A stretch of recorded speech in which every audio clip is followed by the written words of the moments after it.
right, everybody. I would like to start by introducing the ThrivEvolution panel that we have on today. I'm joined by Carita, Daniel, Alessio Genizzi, our in-house Italian, and Jody Parker. I am Jay. I kind of go by all sorts of different names. Let's go with just Jay today, kind of like Madonna. And we're joined by Kyle Kemper. And Kyle Kemper is a very fast friend who we've known for a relatively short time, but feel like we've known forever. You are a brother. We see what you're doing, and we're really excited to have you today on the ThriveCast so that we can dive into how what you're doing, Kyle, how you're speaking and how you're presenting yourself to the world right now is really ThrivEvolutionary. It's a really revolutionary act to do what you're doing right now. So welcome, Kyle. We're absolutely honored and blessed to have you here. How are you doing today? I'm doing good, Jay. Awesome. And everybody, thank you so much for having me on and sharing the space. We're joined by our host of what we call Titans, which is our luminary leaders, our tribal leaders, our project and platform leaders. And we're all here supporting this move into what many refer to as the 5D, as the Age of Aquarius, as the Great Awakening, as the shift. There's all sorts of things that people are referring to this time that we're in right now. Doesn't matter what you call it. We know that we're in it.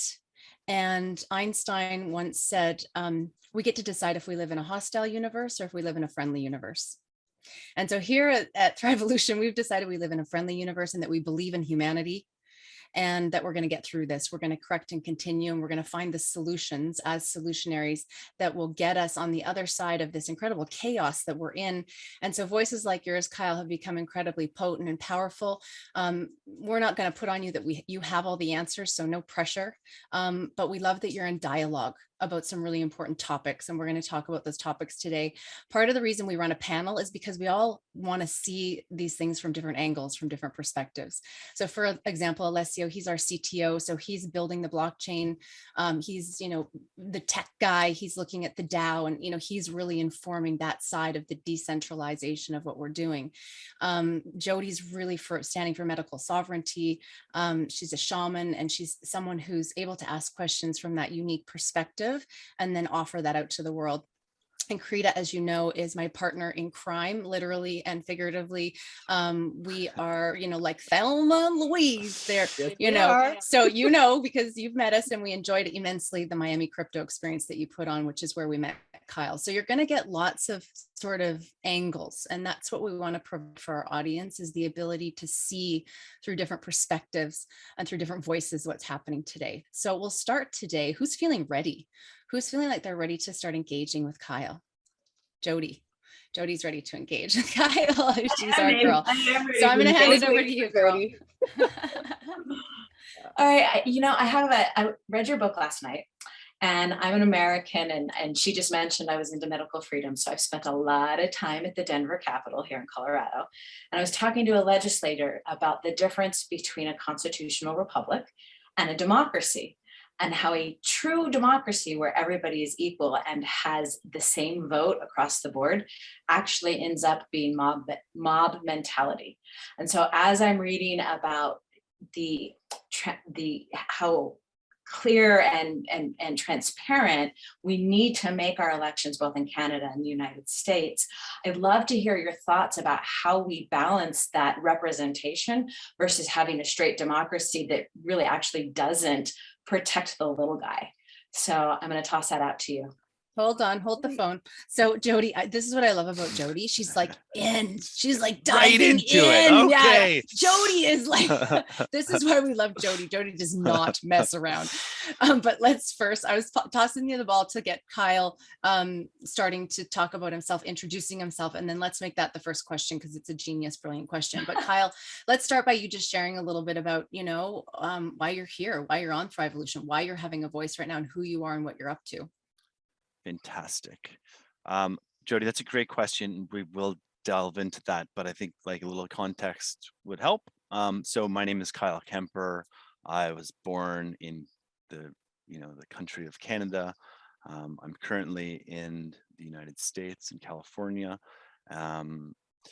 For the last 9 years, I have been heads down in the crypto sphere. Before that, I worked in app development and server bartender for many years at my family restaurant in Ottawa. And it was one day through fate and fortune that someone walked into the restaurant talking all about Bitcoin and how he had gazillions of them. Turned out he didn't, but he taught me all about it. And it was really amazing. And it kind of like triggered this shift, because before that, I was had lost. I was turning into a bit of a pessimist, I'd say. 9/11 was a significant event in my life. It seemed like something was off. And then I remember Loose Change coming out, and Barry Zwicker wrote his book too. I was like, damn, there's a lot of questions around this. And then Zeitgeist came out in 2007, and that one was like, wow. And that one was like showing who was the people behind the curtain. And then, identifying the central banks as, kind of a parasite on civilization. Um, you know, Grateful to them for also helping facilitate us to where we are today. But ultimately, I think that model is its time has come. And then, with Bitcoin came an opportunity for a new model that could make this existing model obsolete. One of my favorite quotes is by Buckminster Fuller: "You can never change things by fighting the existing reality. To change things, build a new model that makes the existing model obsolete." And so, I really try to embody that and focus on, that message, and to criticize by creating, and to build as opposed to whine and bitch and get angry about things, because that just doesn't serve us or serve anyone. And really, like, one of the promises of blockchain has been this idea of decentralized governance and blockchain voting from a very long time. That's been one of the things. And I feel like with the whole Canadian trucker freedom convoy and what took place in Ottawa, which was just fantastic and phenomenal. Like, I call it Freezing Man, because it was like Burning Man, but it embodied all the principles, and it's just such a remarkable situation. And then to watch the existing kind of political establishment just ignore and smear it as opposed to engage it, they seek to enrage it. Just showed that, like, how out of touch, and how it's a system that is protecting itself and basically is reading a script. So ultimately, it's kind of like, that really pushed, and I've said I'm grateful to my half brother, Justin Trudeau, for pushing us this far, because, like, through this pushing, it's forcing us to kind of innovate and create, and forcing me to do that, and many others. So, I took it to task and put together this little e-booklet called Canadao: How We Return Power to the People, exploring how we can use decentralized autonomous organization, aka DAOs, to create a foundational technological framework for which decision-making and governance decisions are made within communities, within projects, but in this context, as a nation, thinking about the Canadian Parliament as, a governance structure that runs by its own set of archaic pre-electricity kind of covenants and methods. And really, it's like tantamount to using Morse code in the age of the internet. So it's completely ridiculous. And it's time for us to start looking at new models. People are ready with the energy that was created from the Freedom Convoy movement. A lot of people just saw the final chapter of that event, and that's what resonates strongly, and it looks like some sort of defeat, but whatever, who cares? I consider that equivalent to, like, the end of a festival or the end of a nightclub, and it's like, okay, you got to get everybody out, and they got everybody out, and they were terrible in the way that they did it, and they just engaged and asked nicely for everybody to leave. Everyone would have left, or maybe you have still a couple stragglers that you might have to get a little rough with, but to do what they did was pretty harsh. And I think what their intention was to get all that footage and to stoke fear, because we know that fear is one of the tools of the empire to keep people dominated and controlled. But ultimately, everybody return home as heroes from that, share what actually happened, because there's two narratives. There's the mythic reality, the matrix reality of what the world is like. Then there's the actual reality of humans connecting, discussing, questioning, and standing up for what is real and what is right. So then I wrote that book, and I've released that, and now we've got a website called Canadao.org. It's evolving. We've got a Discord. There's an intake form that's got, I think, up to like 50 some odd people. We've created a test DAO. We're issuing NFTs that represent one vote within it. We're using a platform called Snapshot. So if you have an NFT, you have the right to vote.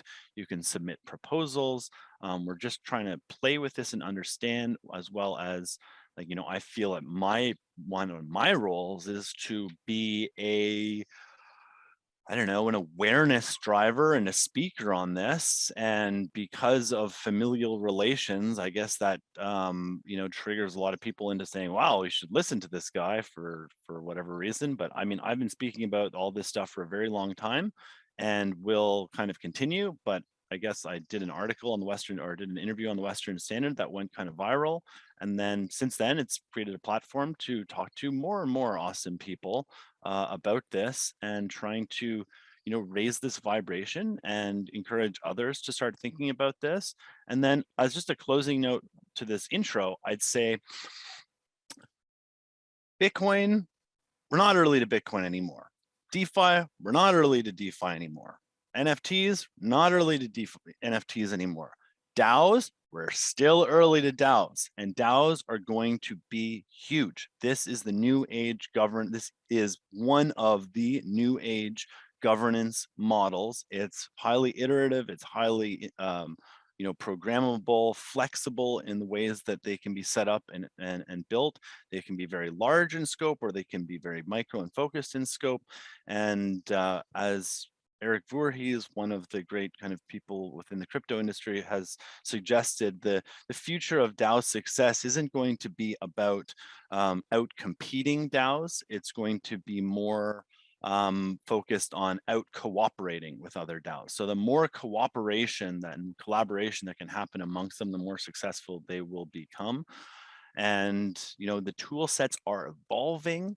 So this is a great opportunity in front of us, and all of this amazing infrastructure is in place. We couldn't have just started into DAOs initially. We actually needed to go through the Bitcoin, the altcoins, like the greater tokenization potential into DeFi to set up all those solutions, the farming, the yields, the basically the credit and deposit systems within crypto, and then the NFTs representing kind of identities, non-fungible tokens, membership tokens, receipts, and so many different things. And now here we are with into the DAO realm. So it's very exciting times. And yeah, I'll leave it right there. And then we can talk about Canadao and how civic DAOs can work as well. Well, thank you so much for that epic intro, Kyle. We really, really love all that you stand for and all that you're doing. Well, thank you, Karita. Yeah. We're going to dive in on the DAO conversation, because we've got ThrivEvolution as the mothership, but then we've got many businesses and platforms and projects and teams and all the sorts of things under ThrivEvolution umbrella. And we're really moving into that at breakneck speed, because we it's like a vacuum. It's just pulling, it's just sucking us into it. I mean, there's nothing that can be done about the pull. It's so strong right now. And so we're really looking, at that edge and going, wow, we're really going into the unknown. There's no manual for it. So before we do that, let's do our round table with the panel. And then what I'd like to do is I'd like to open it up for some questions, and some, there's lots of people who, want to get clarity and gain specifics. Now we'll see what we can do, you guys. Put your stuff in the chat. I don't know how much Kyle has, but let's just get rocking and rolling. I think the target here is that we really just want to gain clarity about what's possible moving forward and what's actionable. we'll have Kyle back again. This is not the end of the conversation. This is just the beginning. So let's not feel like we have to figure it all out today. As they say, Rome wasn't built in a day. And so we'll say the DAOs weren't built in a day. So we're going to take a deep breath, and we're going to be doing this thing. We're going to be building the DAOs with Kyle's help. And we're going to really dive into the community. First of all, knows Kyle and understands Kyle, because you've got, this whole team of people that are ready to build what it is that you're envisioning. And we're not talking about building it, we're building it, and we're building it fast because the time is now.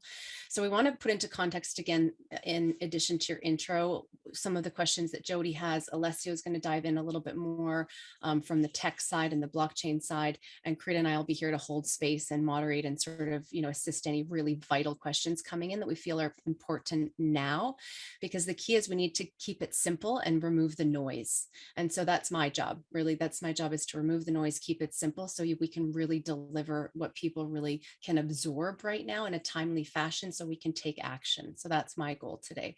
So I'm going to hand it back over to you, Jody, so you and Kyle can have a conversation about where you want to go with him. And I'm really excited to hear and have the two of you get to know each other in a fairly narrow sliver, because we want to try to be really timely about this, but also we know that we can dive deep quickly and be to the point. And sometimes the less we say, the more we say too. So let's all keep that in mind as we move forward, that everyone's time is valuable, and onwards. Let's go. Jody, all yours, my friend. Thank you, Jay, and thank you, Kyle, for that great introduction. Because from a timeliness perspective, you just released your book, Canadao. And so that is why I'm really curious about how you see the blockchain being able to support the voting system, and make it fair, not just everybody has one vote, because then you get mob mentality, but how do we also protect the little guy in that process, and find that balance that we need. And then the secondary question to that is, what happens if the power goes out on voting day? Yeah. What happens if the power goes out? And that is like a big question regarding, how do we operate as a society? And especially if we're going to be relying more and more on digital infrastructure, should we lose power? How do we support ourselves? And I think, that's one of the important reasons why, we should become more radically self-reliant in our own lives, in power generation is one of those elements. But speaking towards like the DAOs and the idea of like the mob mentality and the rule by the mob, that's definitely a threat, and that is a threat in our current system as well. And that is why we have certain checks towards, this is why there's the judicial system, to assure that just because the entire mob wants all unjabbed people executed, that can't be law, because that violates all of our fundamental rights. So there needs to be the Constitution in America, or the Charter of Rights and Freedom, and instead of looking at those as kind of just some relics of the past, actually honoring them.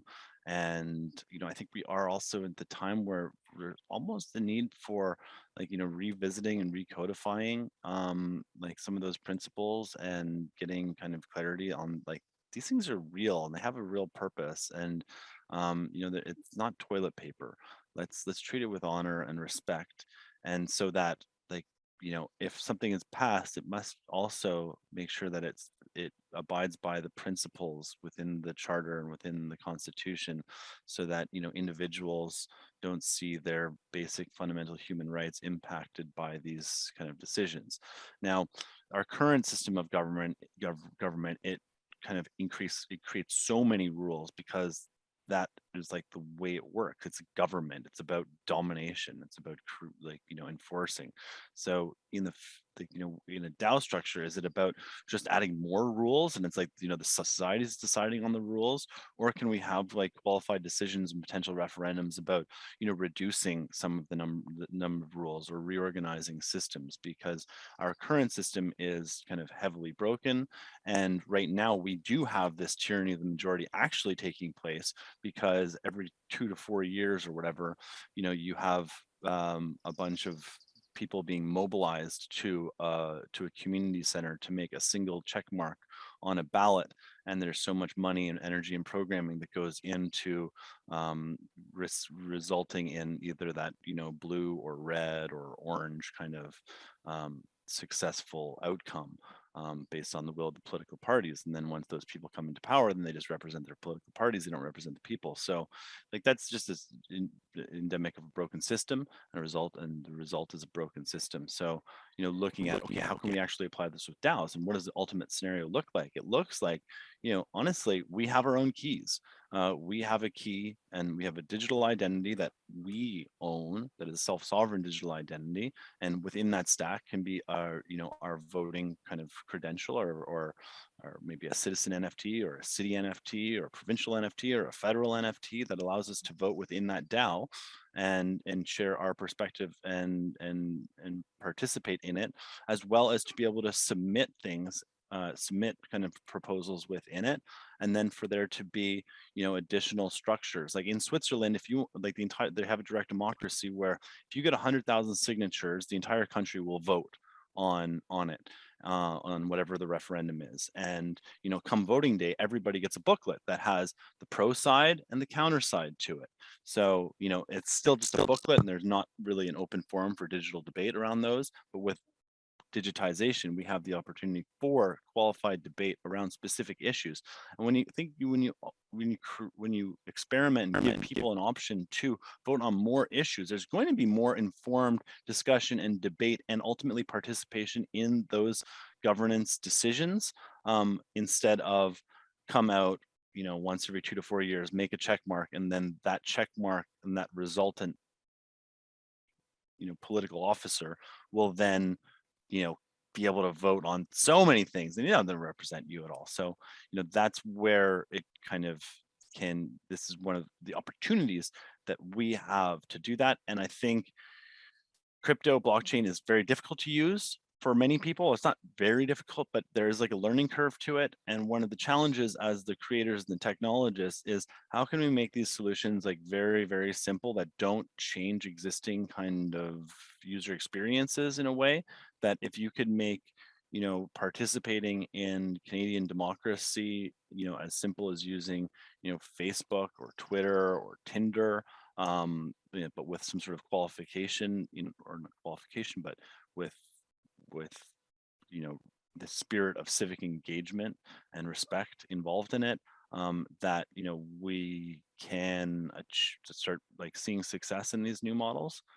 So that's one of our kind of, you know, the ideal or the requirements of these solutions will be an exceptional ease of use that's audited and secure and verified as secure by, you know, some of the best in the business. Because let's be frank, most people don't know how email works, but they use it. Most people don't know how money works, but they use it. So this is where it kind of comes into play. Kind of like driving a car. A lot of us don't know how it works, but we know that we can use it. So yeah, that's so true. There was something that came up about, you know, the DAO being, you know, you said, okay, we're not early enough for Bitcoin, we're not early enough for an NFT. So can you just touch on that a little bit when you said, you know, like we're early in on the DAO. So what did you mean when you said that? I mean that this is like this opportunity scape is still pre-inflection point. It's still really early on it, and we're just kind of exploring, you know, the functions of it. So in terms of DAOs, they're going to be the future of every, like, you know, in my opinion, they're going to be the future of all organizations. So instead of registering with the Ontario government or the US government or state of California or whatever jurisdiction, and like going through some sort of bureaucratic process of paper signatures and filings and a requirement to file in the future, and like, you know, some future liabilities being placed on participants, like there isn't going to be a need for, you know, receiving permission from others. We can simply kind of co-create into this ecosystem, which is going to present a lot of challenges to the existing kind of powers that be, but whatever, that's not a reason not to do anything. Instead, we just kind of need to create, and and as these systems get built, the gaps will be identified, and the free market has an amazing way of solving these challenges. And Bitcoin has proven itself to be anti-fragile, in that any time there's like identified breaks to it, they get fixed and hardened. So it just it's had everything thrown at it, and it just continues to go and get stronger. And I believe that's just reflective of open source technology in general. And as people keep building them, and I think one of the starting points is, let's actually build these, and let's use them. So that's why we're testing with Canadao for seeing how it works. I would encourage Thrive to look at the entire sphere and think about not one DAO, but many DAOs, and how they can work together and interoperate together. It can be as specific as you talked about in the fall, there's going to be a Thrive Summit. So that specifically is its own DAO. And DAO Overload, and how we manage all these different multiple responsibilities and abilities for people to participate in them is one of the things to be aware of, and that needs to kind of be solved for and designed for. But that's what we do, is we think about those things and start building for them and addressing them. And Facebook is super powerful as a platform. It does so many different things, but it people don't go in and be like, it's too much. No, they manage it in a way that makes sense. And so when people know what they're doing and what the purpose of a tool is, and they understand how to use the tool, then they can effectively use those tools. So but we're at this stage right now where, as innovators, as the early innovators in the life cycle of things, it's up to us to try and to build and to create and to see what works and what doesn't, and garner feedback, and recognize that the system will never ever be perfect. There's always going to be room for improvement, and recognizing the value and benefit of negative entropy, because right now we're in an entropic system of government and governance, and that's it. And ultimately, centralized systems over time become more secretive and more corrupt, and that's exactly what we're staring at on that side. So let's not try and fight it to fix it, because it's never going to happen. So just let's not give them our power. Let's shift our consciousness into building new systems and creating parallel economies and parallel systems. And that's what's happening right now. So heck yeah. Thank you, Kyle. No, okay, so I have so much to ask. So I just want to see, I'm getting sent a million questions. My phone is exploding right now. So you're catching some people's attention. Shocker. We're really surprised about that, Kyle. Jody, do you want to dive in some more a little bit with Kyle while you're in the hot seat, my dear? I think it would be great if we gave sort of the layperson an idea of what a DAO, a decentralized autonomous organization, is, and how we create that network. Because ThrivEvolution, right, we're calling ourselves the network of networks. So can you kind of give the layperson the idea of what exactly that is, for somebody who may be tuning in and this is new to them? Sure. So a DAO is just, it stands for Decentralized Autonomous Organization, and that's kind of be a little bit of a scary word, to be honest, but it really is just it's a new framework. It's a tool for people to make decisions together. And if you think about, let's just use the big example of the Canadian Parliament. It is a infrastructure. It is an organization where Canadians through elections, appoint representatives to come together to make decisions on their behalf. And then you have 363 or whatever, how many MPs there are, that, basically each have one vote, and they come in and then they submit proposals and then they vote on those proposals, and it happens in this Parliament building in Ottawa, and there's this huge infrastructure behind it that kind of supports it. But at the end of the day, there's 363 people that make these votes. They have like, you know, a question period, they have dialogue sessions where they debate these things, and it's these 363 people that engage in that debate and dialogue. So that's really the fundamentals of what goes on in Parliament. How can we use, like the DAO is saying, well, we don't need to actually convene people in Parliament to enable 363 people to make these decisions, where each one of those people have one vote and they all have one vote, to be able to do that. What if we had 38 million people in Canada that all had one vote, and, you know, and people were submitting proposals, and once they reached a certain threshold, like, you know, the entire country, you know, would be able to vote on them. A lot of it's tied to spending as well. So, you know, the government represents, like, you know, access to this gigantic infinite treasury that can issue funding. You know, in the current setup, there isn't really any transparency into that funding. They agree to spend it, and then the money's like, okay, we're going to spend it, and then it kind of, you know, moves over to like the Treasury Board or different groups, and it just disappears into the air. And then when like time for accountability comes, they ask, where did all that money go? And they're like, how, we don't really know. Kind of trust us, it went to good things. And when that is like, you know, an acceptable answer, it like, you know, it's a red flag for me and for many that, you know, money is getting wasted. And, you know, and beyond money, there's fraud taking place, and there's corruption taking place, and there's conflicts of interest taking place. So, you know, in the DAO structure, when there's a treasury that's attached to it, it's very transparent to where those funds are going. And you know, and this is, and so, you know, the decision makers, the votes are happening, where the funds will be sent to, you know, that all is possible. And instead of relying on like centralized databases or papers and registries, because government was created before there was electricity, before there was the computer, so they're literally writing down notes of everything. It has been digitized to a large degree, but it's still like rooted in these basic formats. Now we have the ability, using decentralized tech, to create, you know, decentralized storage and all this amazing exponential tools at our disposal to create, you know, really powerful, robust exponential systems that, you know, facilitate massive discussion around items, incredible efficiency and effectiveness, without requiring all the infrastructure bureaucracy of the existing governmental system.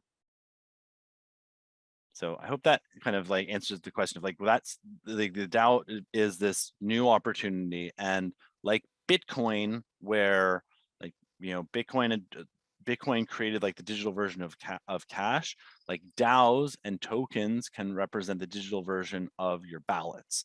And instead of like, it's not reasonable to think that, you know, every day there could be an election, like where people are showing up and checking paper ballots.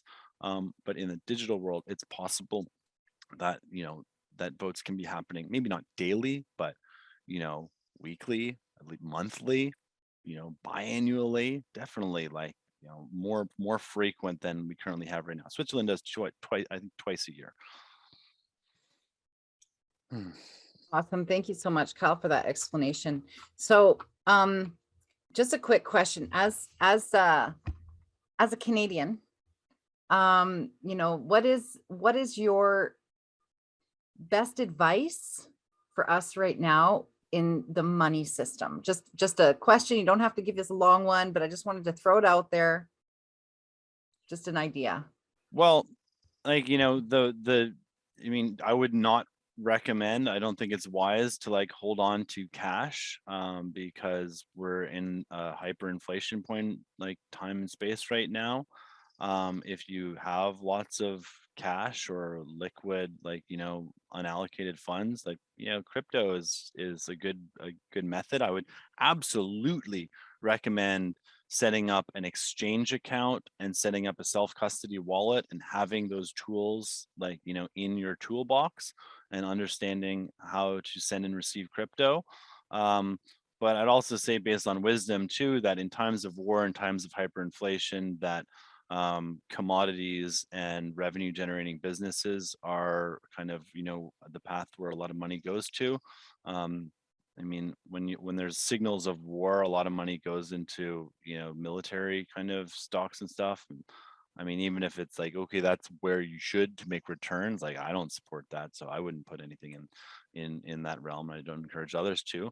But at the same time, it's like, looking at energy, looking at food, looking at security, making sure that, like, how can you increase your security, and security comes in multiple forms, within yourself, to be more self-reliant and community self-reliant, and so that I mean, that's where land, seeds, gardens, greenhouses, energy systems, water filtration supplies, any ways that we can just reduce our dependency on the the corporate feed machine. Let's focus on the seeds. So that's In other words, my short answer. uniting with the change makers in the ThrivEvolution, right? Absolutely. And I unite We with the went out change the other makers and night. co-create. We went out the other night, Kyle, because we've been, we're workaholics right now. I mean, when you know what we know, you can't stop. I mean, it's a burden to bear. It's a responsibility to bear, honestly. Like, if we just get honest for a second. So let me do the shit sandwich. Karita and I went out the other night. She was like, download our social media app, censorship free, right here. And she would literally grab their phone. I mean, she was talking to everyone, and I sat back and just marveled at how her passion, I mean, she couldn't even help herself, right? So I love that about Karita, that she's so passionate about what we're doing.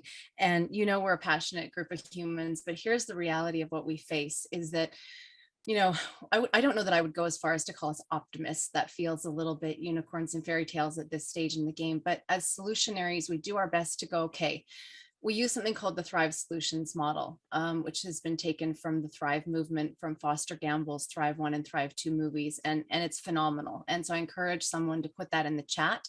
We're always referring to it as to how to look at the problems, issues, and dangers that we face, and then how we can move to the solutions. Because if we're not aware of what the problems are, then how the heck are we going to create the solution? So this is often our challenge, is nobody wants to focus on really what's wrong in this, organization. And yet we dive in deep on what's wrong, because if we don't understand really what's going on, then how are we going to have the antidote with the solutions? So, you think much the same way as we do. It's always an art and a science. It's a dance. And I think we kind of can name some of the heads of the beast. We know that media is one of the heads of the beast. We know that the financial system is one of the heads of the beast. But what we do here at ThrivEvolution, which you're aware of, Kyle, is we take the 12 sectors of human endeavor, and we dive in and niche it down to discover the problems and then find the solutions. And we form tribes and teams and then build the businesses and the solutions around those issues to solve them. We're very practical. We're very results oriented. And our goal is to move towards a one tribe, which is the 13th sector, which is the worldview, that at the end of the day, we're all on the same team, and that we're living in a world of incredible division. We're living in a world where everywhere we look, it's all about how can we be separate instead of looking at how are we the same and how can we come together. Unity is this really lofty goal. It feels very unreachable when you look around a world that feels like it's on fire. Where do you think we are on the map? How far do you think we have to go? And what are we really dealing with here as far as the issues that we face? And are we close, or is this the long game that we have to play? I mean, it's definitely a long game, but it's an iterative process. And I think, if we reflect back and look at how far we've come and all the developments, and we measure the iterations, and when we look back, a lot is happening, and we need to just kind of keep on that at it, keep on that with that perspective, and just change forward. Yeah, like we said, we can spend a lot of time trying to understand everything, and I think it's really important that we have knowledgeable discussions. We can't really I don't think it's fair to think that everybody will kind of understand have deep multi-discipline That's why we break knowledge. it down. Yeah, that's why we break it down, and you find your tribe, you find your sector, you find your people, you find your team, because then people are being met where they're at. Because it's, you Mhm. know, it's impossible for people, you know, and so for example, we've got our freedom tribe and we've got our soul tribe. And the soul tribers believe that you can shift and change the world with consciousness. You change your consciousness, you change the world. That's a soul triber. Whereas the, you know, the freedom tribers, they were the ones in Ottawa. You know, they're the ones, you know, carrying the jerry cans around, and, you know, so they're very different people. So try to tell a freedom triber to, you know, go and meditate while they're in Ottawa. Well, I'm sure there was some of them meditating, but generally that's not the vibe that, you know, the freedom tribers are putting out. They're out there and they're the justice warriors. And then try to tell the soul tribers to, you know, go and protest or be at a rally or, you know, behave in such a way that doesn't align with them. And our goal is to really meet people where they're at. Nobody has to change. You know, people just have to really be where they are and live into their lane, and you do you. And so what we're feeling with you, Kyle, is that what you represent to us at ThrivEvolution is the opportunity to build those parallel systems. And so those parallel systems are informed by, you know, experience. There's no manual. We've never done this before. I mean, as far as we know, unless you know otherwise, please tell us. But as far as I know, we've never done this before. So there's no manual. So we're building as we go and being informed by the day-to-day occurrences that we're seeing in the world and the actual live news events that are occurring. And, you know, we have to stay in a surrendered state. We're finding we have to be very anchored. And so a lot of what we focus on is the healing. We focus on the education, and we focus on the ability to be really present with what is and not in resistance to what is. You speak into your half brother in a really powerful way. And to be honest, you have a lot of class about it. You know, you're very, I have a lot of respect with you with how you handle things. And so what is it that's informing you as to your framing of what's going on with what I just said in mind? You know, you're framing it in such a way that says, look, at the end of the day, what we resist persists. I feel like if I could narrow down the way that you look at the world, that's your worldview. Would you expand on that for us, Kyle? And then I'm going to hand it over to Alessio.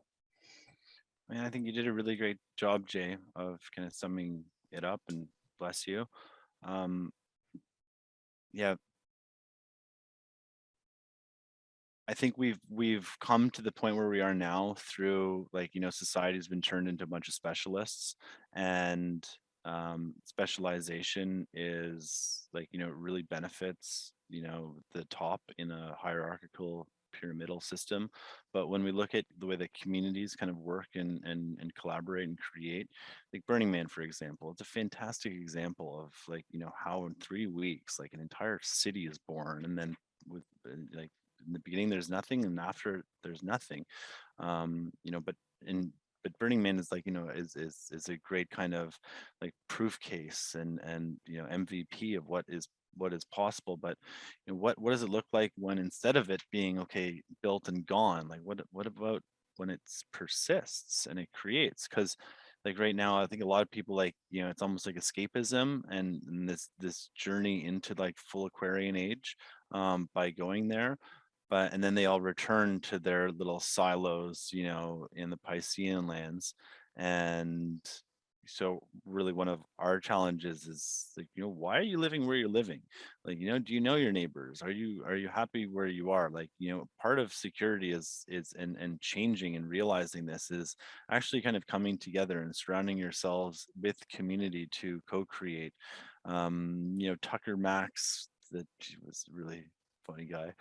He wrote a good article called Doomer Optimism, and versus, like, you know, the doomer prepper kind of theory of, okay, let's just accrue all this stuff and build a bunker and be ready to be kind of wholly radically self-reliant by, like, you know, encapsulating ourselves in a little bubble and cutting ourselves off from the outside world. It's like, that is not, like, that is not a way to live. That is not a path forward at all.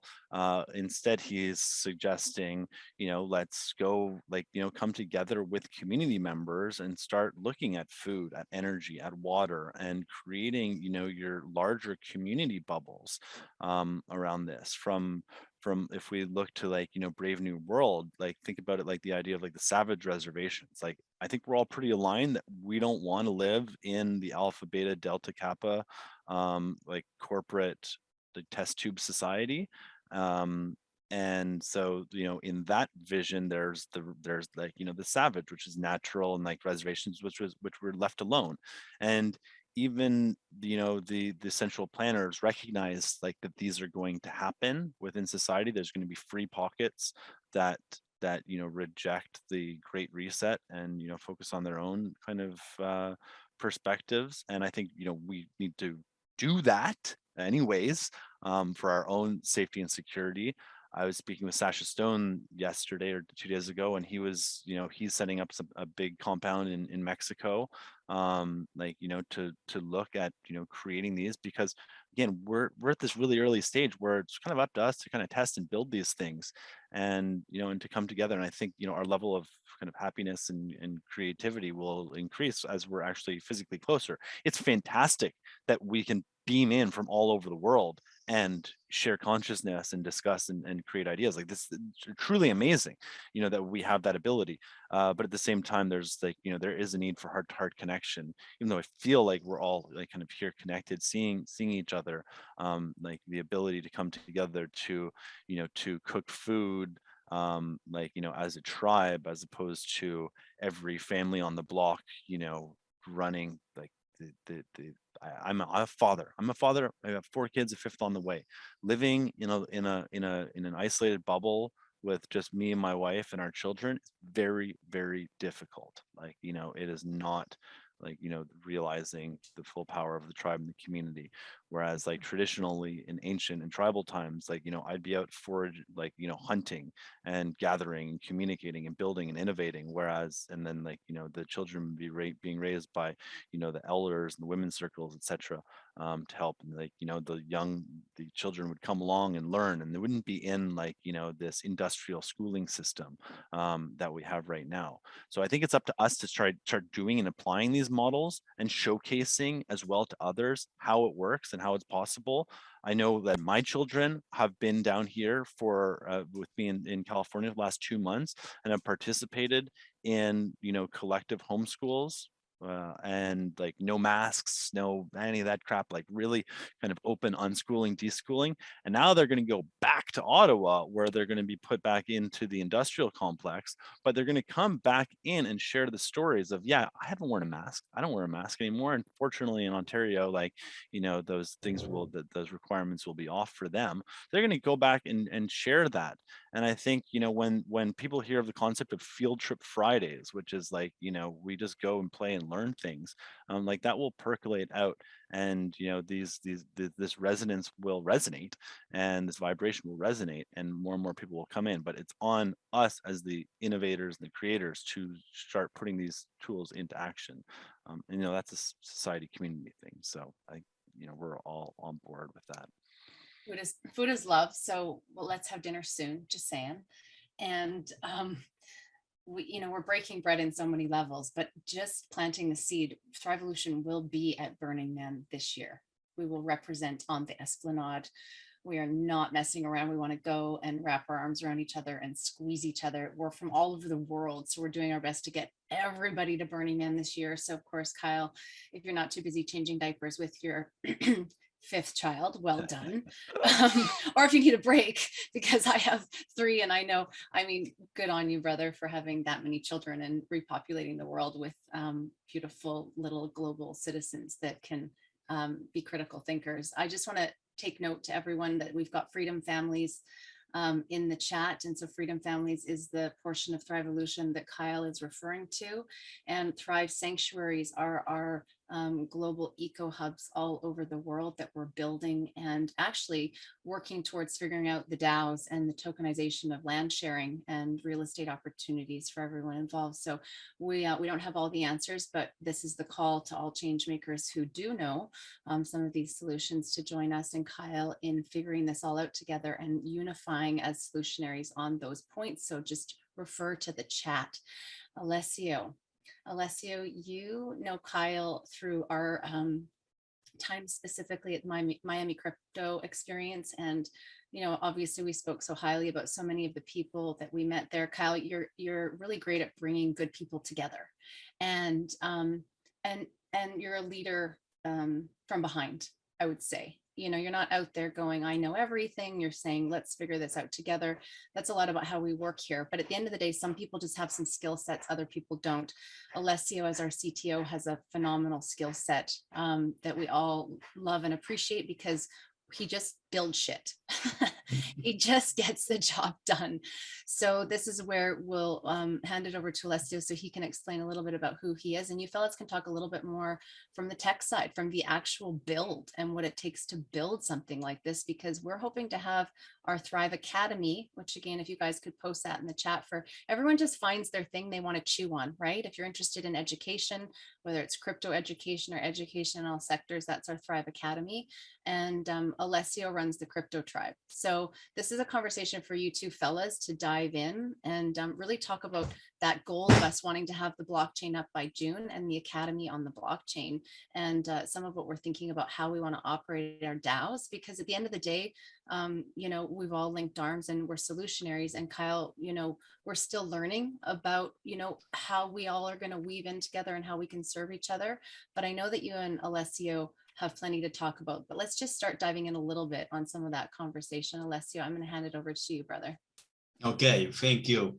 And yes, I mean, we started with the idea to build a blockchain, ThrivEvolution blockchain, with the purpose to create a, gasless, or gas fees less, or at least, very low gas fee for all the ecosystem that we are going to implement, which is, the academy, a place where professionals can, offer their service, pretty much like Upwork or lots of, platform that offer the same, but they are not related to blockchain. So we want to put in place this reward-based system for all the pieces of the ecosystem, So we needed a blockchain to remove the gas fee from the equation, and also to be even more manageable of the entire ecosystem.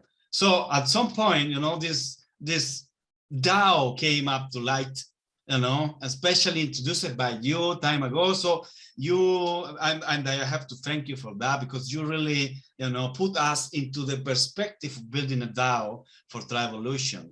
So, we started planning all the entire DAOs and how it could possibly work, and how all the systems and platforms that we put together, that for now, some of them are just idea, but, some of them are being developed as we speak. And, the DAO systems look at like the best way to manage all the entire ecosystem, because we don't hire people to get the job done. We are very into meritocracy. And, what you do reflects your voting power in our DAO. So this is how we work. So I think it's going to be the first DAO based on time rather than money, which is brilliant, You offer your services and you get rewarded on tokens, which are ThriveCoin that goes toward the DAO. So the point is, at some point, somebody stepped up, and I don't remember who was it, but he said, what about the other project? Because, at some point, one of the platforms are also a launchpad for business, for ideas, Let's say, eco-tribe, build a land together and make a sustainable village there. So how can we structure that? What about other projects, somebody say? Are we going to have a DAO for every project? Brilliant idea, So now the blockchain that we are going to build is based on DAOs, lots of them. So it's the blockchain for the DAOs, I would say, And,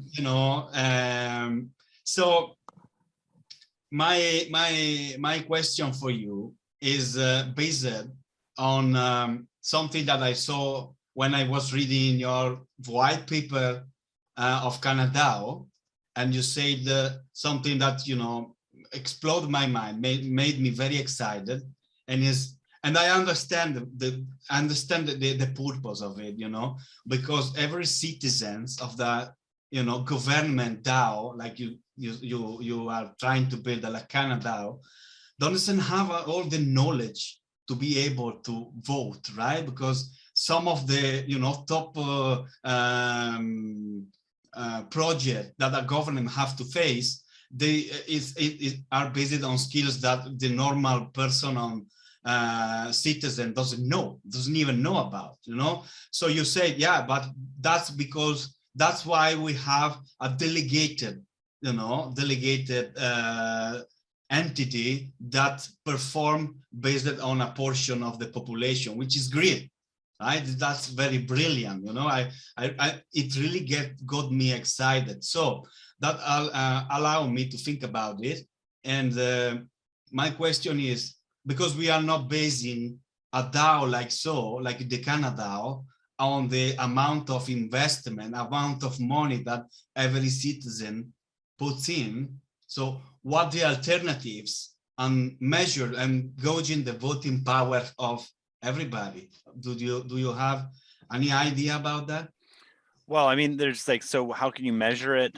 Like, one of the ideas is reputation of people. So like you said, like time is one thing that can be measured. Money is another thing, and also reputation is another element. So, and I think as well, like speaking of the delegation, it's like, you have delegation based on different categories. So for example, in Thrive, you see you have 12 different categories, if you will, or sectors. And so imagine those were like 12 different characteristics that you could, or categories that you could delegate your vote to, other leaders to basically represent on your behalf. And then the benefit to this idea of liquid democracy is that, if you don't agree with them, you can pull your support from them and or move it to somebody else, or take control into your own voting regarding that. And then when it comes to treasury management and money management, you know the current way that systems work, and the current way that a lot of DAOs work, is it's like, if you put in this much money, you get this many tokens, and that represents a share in the vote. And that's very, representative of the way that traditional equity markets work and corporate model works and shareholders work. If you own more shares in a company, you have a larger voting power in the company. If you're a founder and you hold 51%, you ultimately have a majority mandate to determine where votes and decisions are made within your organization. You're in control. So within the DAOs, there can these are all things that can be programmed according to, based on the discussions and the wills of the people. Do you want every person to have one vote? Do you want, stewards? I'll call people who receive delegation, we'll call them stewards for the sake of it. And would you want stewards to be reciprocated for participating, or incentivized to participate in being part of successful activities within the DAO? I mean, there's a benefit in the idea of prediction markets, where if you put your money behind a proposal, and if the proposal fails, you lose your money. That kind of has a game effect that it really should put some stakes on the table, so you can kind of avoid kind of spamming or trolling or dangerous policies.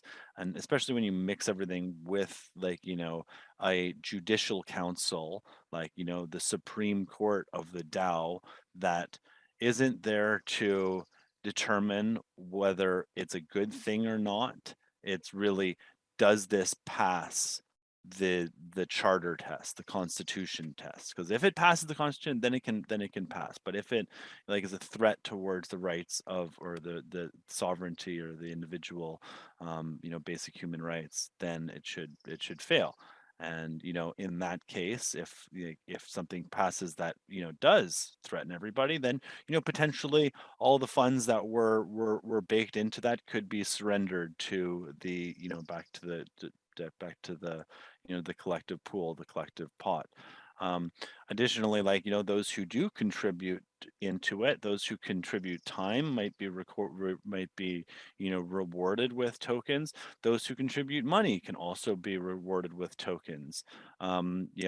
From a treasury management point of view, who decides how the funds are kept? Do you want to keep Bitcoin? Do you want to keep Ethereum? Do you want to keep a mixed bag of different things? And potentially there's a singular token that represents shards. It could be like a stable coin that that individuals hold, that they can vote on things, because ultimately within this too, we're talking about decentralization. So, and part of decentralization is, while we can have this awesome, Thrive ecosystem organizing it, if people want to come together and co-create and self-fund different initiatives, they should be able to do it. And it shouldn't require the majority of the people in the network to do it. I mean, so long as it passes those basic tenets, I mean, theoretically it doesn't even need to, but people could crowdfund on initiatives that they want.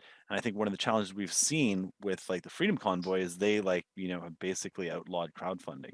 So if people want to delegate and have their own kind of tokens or stock or a representative share of a treasury that they're empowered to delegate, and if they want to delegate that to specific causes, great. This is the libertarian philosophy digitized now, of how we can come together and co-create to solve issues. And then I would say too, I don't know, Jay, if you met Franz from Integrity Earth down in the Join Seeds project in Miami, but they've got a really good app already that has voting and governance, and they're looking at a DAO of DAOs and multiple DAOs, and he's like a total regenerative, amazing aligned tribesman. So we might not need to reinvent the wheel on some of these things. Here's how we do it, Kyle, is we basically, we build what we need to build because it doesn't exist, or because we find that we can build it faster. I mean, we really don't want to have to reinvent the wheel, or if someone out there is 2 years or 3 years ahead of us, we want to, work with them so that we can move faster together, and so that 1 and 1 is 11, so that we're, as you like to say, in radical collaboration. And so where we're at right now is creating the network of networks so that we can bring everybody together with precedent globally. There's people that we don't even know exist out there in the world, and we're working to bring those people to the table who have a lot of the solutions we don't even know exist, and we know they're out there. So this is why we're doing what we're doing with ThriveCast, is to just create awareness, and then to actually have the solutions where we can plug people into that open source system. I'm absolutely thrilled about what Franz has got going on, and just good people. So we've got that in the chat. We're bookmarking it. We're definitely going to follow up with him and have him on and have a good conversation with him as well. And more roundtables. We're really moving towards roundtables, because what we're just doing now, this is heavily valuable to everyone. And we really all have a lot to share and learn together from different perspectives. I just want to go to the chat. And we've got a couple of really good questions coming in. One is that from what we've seen so far, the DAO voting power is determined on the number of tokens and NFTs that a person has, meaning the more a person has, the more voting power. Isn't this sort of replicating the old system? In your experience, what other ways are there to introduce a more open and transparent governance system? Yeah, again, it all comes to the determination of the structure. So if you make it to a one person, one vote structure, you can do that. If you make it based on, the traditional way, where the more money you put in, the more votes you get, you can do that. If you want to do a mixed structure on it also, or if you wanted to do it could be one person, one vote, but if you put the money in, you just like the way investing works, you can add, basically conditions to it. So as money comes in, the investors get paid back out. Ultimately, I think one of our great opportunities is to seek to decommodify things, so we're not thinking of life in balances and the amount of money that one's holding, and looking at how do we kind of rain abundance on groups, and like, you know, if there was just a, you know, a gigantic, like, you know, this is like kind of the tribal way, if there was a large kind of community treasure chest that we can pull from towards, you know, activities, then that's great. But at the same time, I think it is important that there is, like, you know, that individuals can seek, you know, wealth generation, and to be, you know, as wealthy as they seek to be, you know, in life, without too I much feel like egoic attachment to it. we're so connected. It's like I start to think it and you start to talk about it. Not that we're surprised at all. So I just want to, Alessio, Karita, Jody, if you guys have any more questions as the panel, I'm going to just dive in on a little something. So if you've got anything else, put it in our personal chat so that I know that you've got something burning in your world that you want to ask Kyle. Otherwise, we're going to start to move towards wrapping up and then opening up to a little Q&A if that works for Kyle. We can see how the time is, see where Kyle's at, see how you're doing. And but I want to dive in on this concept of resource, of money, of exchange, of, you know, this is a big topic right now. As you said earlier in the conversation, we're breakneck speed into hyperinflation. People are, you know, borrowing from Peter to pay Paul.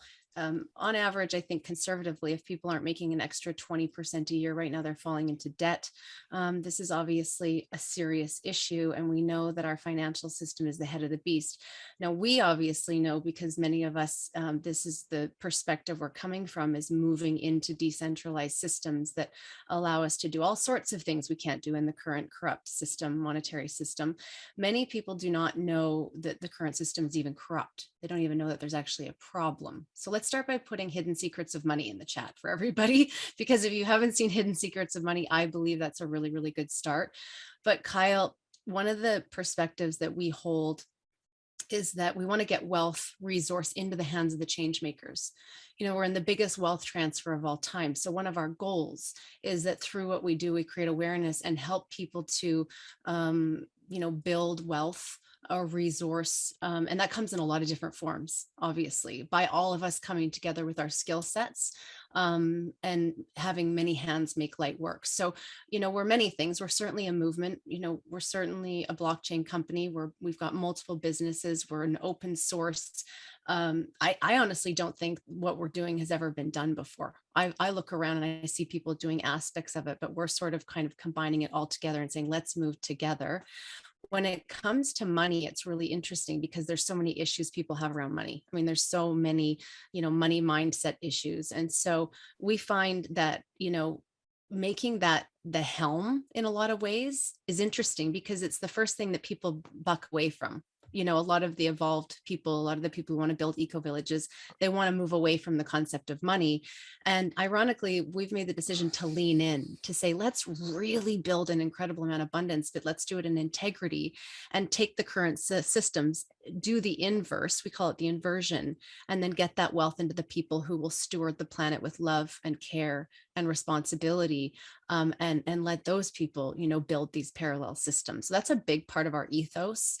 And I want to ask you just this one question that it's a really loaded question. So forgive me now, I'm forewarning you that it's a bit of a loaded question. But, you know, is this important right now? You know, is us taking back that wealth from the 1%, from the people that are really running every system, every infrastructure, all of it? I mean, we're fully infiltrated with that mindset of the Great Reset. How important is it that we take back the resources and the abundance and the money? Is that a play, do you think? I believe that that is a play. I think that but I would caution that, you know, if that is our, like, you know, mission, like, you know, they own the money printers. So, like, we're showing up to a gunfight with, you know, a plastic sword.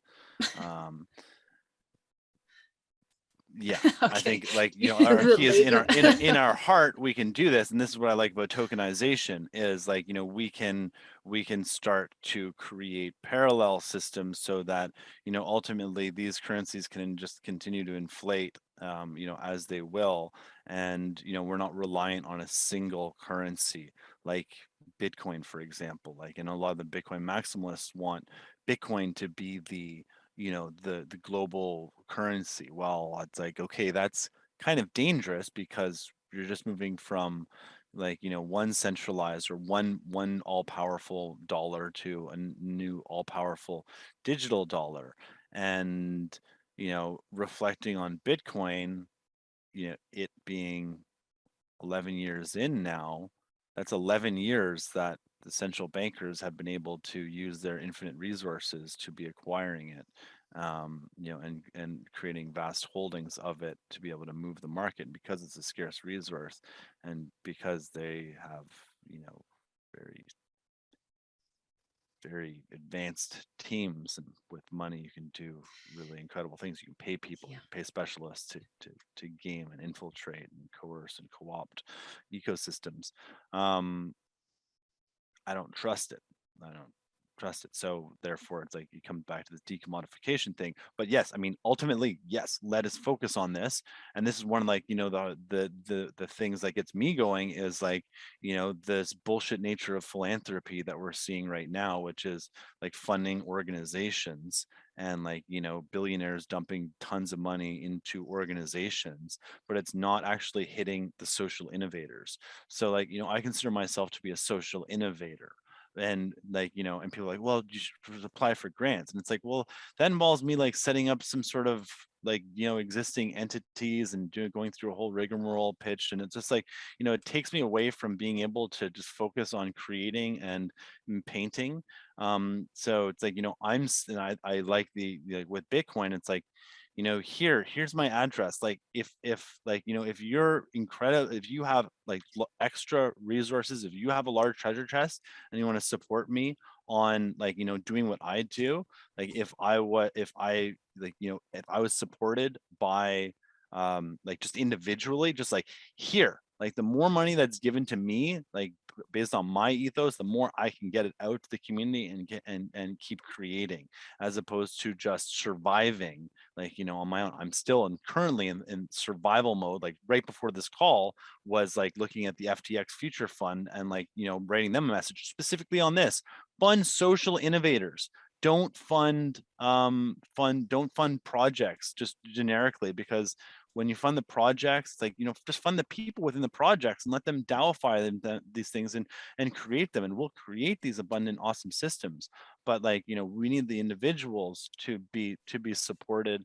You know, and sometimes it takes, like, you know, and this is like kind of the potlatch kind of, like, you know, theory as well. It's like, you know, again, I'm having another child. It's like, damn, it's like, it's a lot on, like, me to be able to earn and serve and take care of this whole thing. If the tribe can support, especially, like, you know, the successful elders who have gone through their past, now if there's ways that they can kind of pass it back and identify, you know, those, you know, the youngers, who can really benefit and take, you know, 10 and turn it into 20 or 30, or, you know, create greater value and touch people and create and be, you know, these catalysts for social innovation, creation, and helping transition. I mean, I think that's fucking priceless. But it's difficult to put an ROI on that from, you know, a like Dragon's Den or Shark Tank kind of investor point of view, who are so embodied in this capitalistic scarcity model game. That we could do a whole, like, podcast just on that topic alone. You know, I mean, really, literally, we could. We'll have to have you back as a regular, Kyle, because there's just so much to talk about. Unfortunately, we've got to start to wrap it up. But you know, we all have children, all of us on here, and so I know that Jody, you know, this is why we do what we do. You know, at the end of the day, so Jody, you know, I'm going to throw the ball to you, girl, here, is that I think everyone knows me as, you know, the founder and CEO of ThrivEvolution, that my goal here is to care for the children. At the end of the day, it's on us if the children are not being properly cared for, and they're our future. And so those of us that look at the children and go, okay, there's a generational inequity that we're about to hand down to you. And some of us are choosing to take responsibility for that generational inequity. And a lot of people are just going, well, too bad, you were born at a crappy time where you're really going to get the shaft from those that didn't care about how things went down. I want to really commend you, Kyle, for how much you clearly care. It's evident that you are not doing this as a popularity contest, because we know that in times like this, that speaking the truth as you see it is quite radical. And I know, it's not often an easy path. And all of us here, we know that, but we're believers in strength in numbers. And that when you have a team, that you don't have to do it all. Thank God we don't all have to do it all.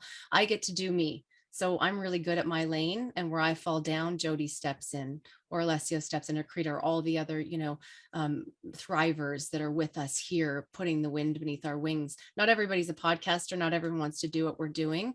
So they're doing other things, but we are in the business of change. And I want to be really clear about that. That's why I said it was a loaded question, because we are building things that can pay for things, because at the end of the day, we still have one foot in the old world, and we need to have the quan, as I like to call it, to build the things. And we have some pretty big visions and some pretty big goals. And so with those in mind, we're always looking at how can we redistribute the wealth and take care of the people, and make sure at the very least people aren't in survival mode. Because if we're in survival mode and people are barely getting food on the table, which is right now, unfortunately, a lot of people, how do we get them into thriving? It becomes a very nebulous, lofty goal. So for us, it's really about, let's make sure people are cared for at the basic level, so that they're not in survival, so that we can bring our creative talents and our gifts to the table. Now, when the call is, let's go, let's put our gifts on the table, and then let's unite those gifts and see what we can build and come up with as we co-create and collaborate at those radical levels. So this is my invitation to all of you who are new to Kyle, to go and get his book, Canadao. It's on Amazon. We might want to just post that in the chat again. It's a brilliant read. It's short, which for those of us that have, 5 children, or have a busy life, get in there. He's made it very simple and very tangible to read. This is, very accessible information. And then just keep joining the conversation. Join us over on the ThrivEvolution hub, ThrivEvolution, potato, Adidas, Adidas. You can say it either way. It's both. We want to see on the hub. That's our censorship-free platform. And we are working on our academy and working on bringing in courses. So for those of you that have courses out there, I want to make sure we're plugging you guys in, because we want to get good content out there to the world and amplify the thrivers, amplify the people out there that are offering the inversion, offering the solutions like Kyle. We want to support everyone that is having the courage, to be honest, to have a voice out there in the world right now. And that's the choice we are choosing. We choose that we live in a friendly universe. As Einstein said, I also want to highlight that those who love peace must learn to organize, as well as those who love war. However you look at it, however you slice it, we're living in interesting times, but we have to be organized. We need to be tactical, and we want to be very results oriented. So we are the bridge builders. We recognize that we still have one foot in the old world, so to speak. Kyle referred to it as the Piscean world. There's lots of ways to look at that. It doesn't matter how you look at it. We know we are between two worlds, and we know that the old systems are crumbling. So those of us that have already let go of the old systems and recognize they don't work, we're leaning in on that front foot, but we're in a hybrid world, which requires tremendous patience and resilience while we build and while we figure it out. We don't have all the answers, but if you're someone out there that feels that you have something to contribute right now, and you want to come and you want to join us at the ThrivEvolution, please email us at synergy@thrivevolution.io, or epic at thrivevolution.io. There's a couple places you can find us. We'd love to hear from you. And so Kyle, as we close out, I just want to thank you. I invite you to come back and be a regular guest here, because we would be really honored to continue to dive in on these very vital and important topics. And I'm going to hand it over to Jody on behalf of all the ThrivEvolution. Thank you for being here, and bless you, Kyle, for all the work that you do. Oh, bless you, Jay, and everybody, for all the work we're all collectively doing towards shining light on the shadows and building new systems. So keep it up. Love, love, love. I'm sorry if I've said anything that offends anybody. Please forgive me. It's so Really, Canadian of you, I'm Kyle. really grateful to all of you and thankful to all of you. And I love all of you as well. So Now, ho'oponopono. if you have some time, Ho'oponopono, before Jody asks our final question, if you've got some time, we'd love to stick around for just one or two questions and just open up so that the thrivers, the ThrivEvolutionaries that are here supporting you and us today can ask a couple of questions. If you're open to that, you don't have to answer now, but just planting that seed. We've got everyone very, very excited here. And Jody, over to you, my dear, to close us out. Thank you, Jay, and thank you, Kyle. And just want to point out to everybody that Kyle did put his contact information in the chat so we can support him. And we're talking about social innovation, and we're talking about the children and supporting the children. And so many of us, I have three, Jay has three, Karita has a son, and Lesio has a daughter, and you've got the fifth on the way. And this is really about the children, and it's really about honoring the community and the elders as well. And so how I would like us to end this is I want to hear your vision for that baby that is arriving as he or she moves into adulthood. What is it that you see in your ideal world as we're building this, knowing that nothing is ever perfect? Yeah, I don't really, I don't even know. I just kind of go. My ideal scenario, and this is like what I'm looking at right now, is I've got to move by the end of next month to Florida. And I know that my friends are going to be leaving from LA to drive to Miami in a McLaren that's wrapped in a bunch of Doge stickers. It's totally We know that awesome. McLaren. And I have happened to have an RV, a van, and an SUV, and the van already has has a Doge on it. The RV says blockchain across America all over it, and the van doesn't. It's just white. It's just a template ready to go. I am hoping that the baby comes before that, can organize and get everything out. That we get in the RV, we load up, and then we have a Doge convoy. Fun across America, dropping Dogecoin, holding activations, doing a new convoy that is Dogely as opposed to like, expressive in any political kind of ideology or mandate, and just focus on fun. And yeah, we've got awesome tech, and like I think it's like with this McLaren combined with the RV and the other support vehicles, and like the convoy that just everybody just participated in was like so kind of unique, that why don't we keep that going? But like, let's not, it doesn't have to be about politics. It can just be about kind of dancing and fun and experimenting in community, and like, you can get at the truck stops and have a great time. And ultimately I need to get over to Florida too, so it checks those boxes. And doing it with a fresh newborn, like all goes well, which I pray and believe it will. Newborns are awesome because they just basically sleep the whole time. So sleep while we're driving and moving and migrating. So I invite all to to join in if they can, and let's let's bring freedom to the world and bring Doge to the world. And I think Dogecoin and Doge is also really fun. And it's a great intro currency for a lot of people, and it's a mimetic community based on memes and giving. And it's got real raw power in that. It's also a main chain currency, so it's not like we're dealing with secondary layers or kind of more complex tokens, supported by all the major wallets. And we're hoping to land the convoy at a halfway mark in Austin, get Elon drive around and get him a supporter of all this stuff, maybe joining the convoy, and wrap a couple of Teslas for us too. So it's just, Too these bad are we the couldn't things we join want to you. do.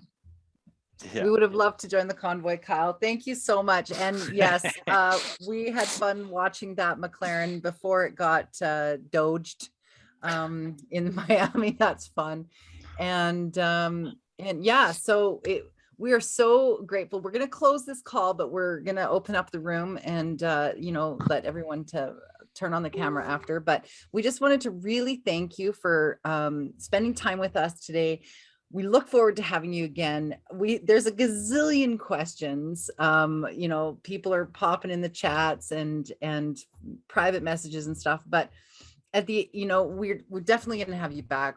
We're really excited with your journey, the convoy, and to follow that. And we would love to definitely, Jay, you want to say something? Well, just because I'm like getting literally messages from Gary right now. Are you coming? It's a really small world. It's like, it's just really easy to find your people right now if you just follow your heart. Now, as cheesy as that sounds, honestly, it's really not that difficult. Like to kind of add on to the beautiful question that Jody asked is that, when I think of my children, I think like just live, be here now and do your best and the heck with the rest. I mean, all we can do is just come together and love each other and be there for each other and find the people we resonate with that are, of like mind and like heart, and then go enjoy the time we have on this planet. And while we're on that journey, build some shit together and get some stuff done. Cause love is work in action for us here. We're definitely love in action. And so we're actually heading south as well, Kyle, in the very near future. So it could be Kismet. We'll see. I like the idea of Teslas and banners and fun. It all sounds really good to me. So to be continued, everyone. We'll close out there. Let's stop the recording. May the source and the force be with you all. Love from the ThrivEvolution crew here. Thank you, Alessio, Krita, and Jody.